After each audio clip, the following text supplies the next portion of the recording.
pwede na iligo, Marlon? Ayaw mo man. Di ba, pwede na ba iligo sa kadaghan?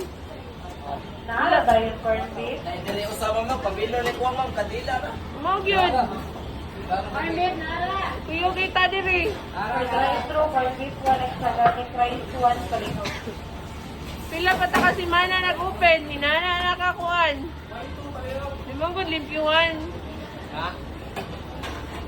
Dapat ship, kada ship may maglimpyo sa hood. Pila na Marlon, natunga na yung balde Marlon. Wala, gamay na ma'am. Okay ko ba? Usa pa nakakuan? Ha? Usa pa naka-area? Oo, dili pa. Dira pa na. Si Ginoo ko kadako na ba ni nga hood. Asa Marlon imong kuan Marlon, waste Marlon. Asa imong na-kolekta Marlon. Ay gamay ra. Kaya na ini daghan na tagak. Pabilo ni kuwang, kadila na. Bakoy buwang.